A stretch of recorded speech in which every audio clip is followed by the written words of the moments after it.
Hello guys, welcome back to another video. This is the Football Connect. Yes, so I just did my reaction to Arsenal versus Newcastle versus Arsenal, the Carabao Cup, but I thought I should go a bit in depth, give you maybe my analysis really in details, unbiased, not looking at this from the rival point of view, but actually giving you my thoughts. So if you have your time, if you want to learn something, if you want to hear my thoughts and some of the scenarios I'm going to present, here is what I think we've learned from Newcastle 2, Arsenal 2. In fact, in the whole two games, we can just say 4-0 in aggregate. So join me in this one. It's going to be interesting. So there's a lot of things that we're going to have to cover in this. And I think I'm going to try by means to make it make sense very fast so that you understand where I'm coming from and why it's really important to analyze. That's why, I had to put some difference between the release of what we learned and what we have just witnessed, because it's really important that maybe when you go through that, you might understand. I don't usually do this for any other clubs. I always usually do it for my club, Liverpool, what I've learned either when we have won or we've lost. If you go on the Connect, you see. But listen to this. Firstly, and I think this is really important. The first thing that I can say we have learned is, did the Arsenal versus Man City game took so much out of Arsenal mentally? The reason why I'm saying that, we always take this for granted. Yes, it was a massacre and a well-deserved victory from Arsenal, 100%.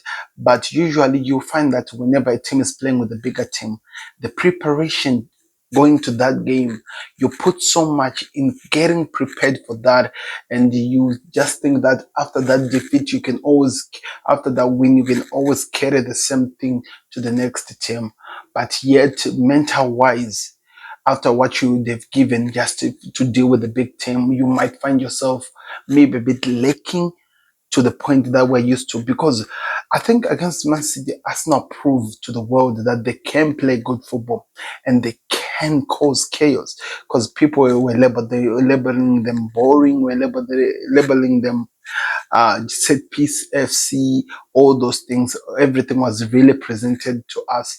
But you find that maybe they put so much in preparation of the Man City game that going into the Newcastle game, they were no longer the same team. You have to understand that Newcastle played the other day on Saturday and Arsenal played on Sunday. So it means in terms of player advantage, it was morely on the side of Newcastle rather than to Arsenal. And those things plays a part, especially you're getting into the game defeated and you're trying by means to show up. I felt like, and this is just my assessment, I felt like they were not able to express themselves because mental wise, not even physical, but mentality wise, Arsenal were tired. They were still recovering from the game against Man City. Tell me if you agree with me. That's one of the things that I might say we have learned in terms of how they approached this game, the way they played. Because I can tell you, we could have played for even up to now, the time I'm making this video, I think it's about 2 a.m. in the morning.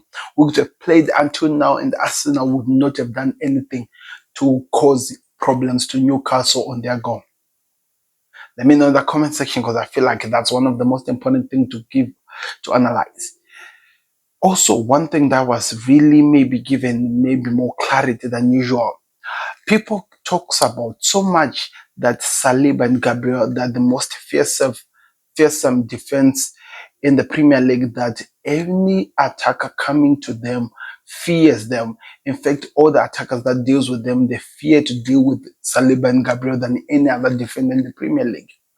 I actually now come to terms and actually disagree, because in this game we're talking about these two teams that have faced each other 3 times in the Premier League, 3 times, and yet the same striker still gets a way out of that game looking like the bigger man every single game they meet. You can't tell me that after scoring 2 goals at Emirates, you go to on home ground, you score 2 more. You scored 1 more as well in the Premier League. In fact, 5 goals have been scored against Arsenal. And if you look at those goals, all of them, one way or the other, Isaac played a role in causing those goals to go in. And if maybe you were not thinking about it, maybe this is the truth of the matter. Maybe Saliba and Gabriel are actually afraid of Isak, of all the strikers that they've faced in the Premier League. Maybe if you look at it in that point of view, you might see that what I'm talking about. And continuing on to that, just putting on another point, I feel like, and I think this maybe you might feel it biased, but I think that's the truth. I feel like it's too early to judge, to put Saliba in the conversation with some of the greatest defenders in the Premier League, especially that he has not really gone to a point of proving himself. Because, for example, I'm not saying that no defender can find himself in the situations where you get exposed a lot like we saw today. I'm just saying that allow him to grow so that he you know, he gets better on his craft so that he proves to the world why he's rated among some of the best.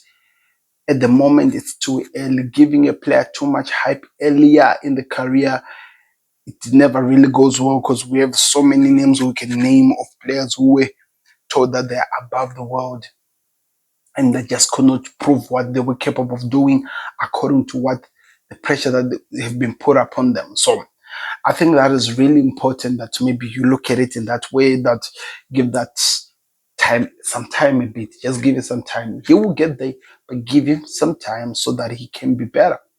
Also, did the rivalry that was created between Arsenal and City ended up becoming Arsenal's downfall in the Carabao fixture? Because I felt like somebody said this, and he's an Arsenal fan in the fan reactions that they do. He said that thank God that Haaland said that stay humble because going into the fixture, there was an added anger from the players that they showed in this game, in which they don't think they would have shown if it was played elsewhere or with whatever that was could have been different. And maybe now I tend to agree with the person because looking at what we saw today, looking at how Arsenal performed on today, you might actually start to ask questions like that. And the other thing that I feel like I've learned, do you think as Mikel Arteta's worst mistake will probably at the end of the day become the thing that is his own downfall? We talk so much about this Kai Havertz deal that Mikel Arteta did and how he keeps backing him over any other thing, and he keeps backing him and trying to prove that he is the best. And every single time and time again, like when I said it in the last game against City, and I was not trying to be critical, I was just giving some important points to really highlight what was happening. And I felt watching in the game that when he was needed to to score a goal which counted, which would have created a gap, is in other words, the goal that gives the team the space, he panics. And in today's game, I felt like he fell more down on the floor than he ever actually contributed in the game, trying to pick up fight with so many players. He was playing with the guy who was supposed to be retiring in Trippier, and yet Trippier was having the time of his life when he goes to that side. I just wonder that maybe, just maybe they were not able to buy in January. I don't know. I think it's time that Arsenal really consider looking for a player who can come in and actually offer something different, because I felt like that was the thing that was missing in that team. And I learned that I think we can learn from that has to be something that really improve onto them, because if they are going to try to be as big as a super team that they can be, they have to take things like this into context and try to help the team to be better. I feel like that is important.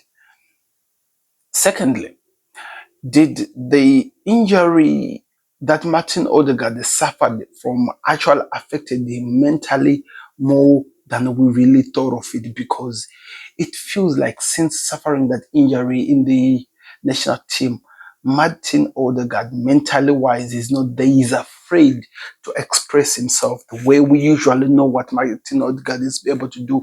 He's afraid afraid to express himself. And in doing so, it feels like they're playing with the player less rather than to be playing with more with the team that is in full, and it affects the team. Yes, he might try to push the team to go forward. He might try to be what, but whenever he faces a defender or a player who puts more resistance to whatever that is offering, the guy actually disappear from the match. And yet you're carrying the armband, you're the captain, and you have to help the team to lead by example. And now when you look at what happens, all the pressure end up falling on Declan Rice and Thomas Partey in today's game, for example, because Thomas Partey had to be defending and helping and creating. Yet they have what they call their chief creator. They're doing nothing. All the passes were all full of panic. All the movement were full of panic. Usually we are used to seeing Martin Odegaard being the guy who controls the flows of the game. Whenever the game football is too fast, he controls it to slow it down. Whenever it's too slow, he can fasten up and make the game move fast. But today it felt like all the passes he was making were rushed, and rather than to actually help the team, they're either falling into a Newcastle player or maybe just hitting his player with so much force that rather than to actually be a chance, it ends up costing them, and they have to try and rotate the ball. I saw that so much of the time, and I felt like, okay, that could be something that they need to look at it, because mental wise, you need to be there as a player to perform so that you help the team to perform better. And I just did not feel that in the game. And I'm just wondering, maybe this could be the problem that is us now facing, especially this season rather than in other season, that we are not seeing more of the team captain because of the injuries. Martin Odegaard is one player who has really been good in terms of showing what he's capable of doing, helping us not to do so much. And I think we're seeing it very, very clear. And the other thing I can say as well is Arsenal set piece strategies losing, what is the word? Losing its spark, because usually we are used to seeing Arsenal running around in the corners creating something, but yet it feels like maybe I should just say this: has Arsenal set piece strategy been found out? Because even though they beat Man City by so many goals, none of them were of those set pieces.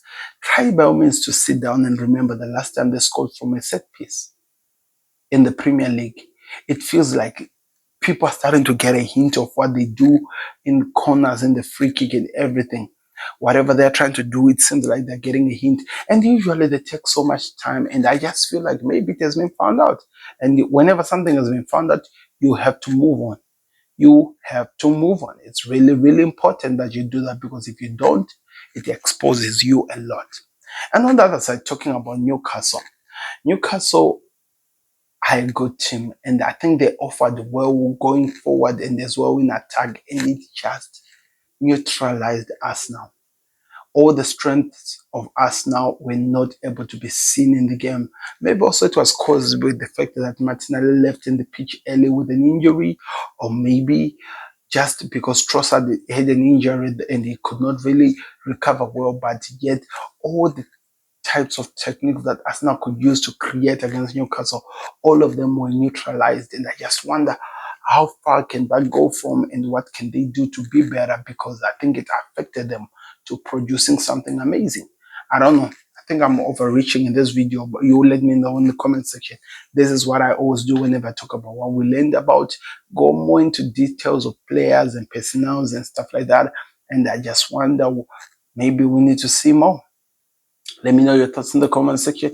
Don't forget to click the like button, subscribe to the Connect. What can Arsenal do to recover, or maybe to keep showing us more of what they did in that City game rather than what we saw against Newcastle? I would like to hear that in the comment section. Like the vid, subscribe. I'll see you another one. We are out. Peace. Subscribe to the Connect.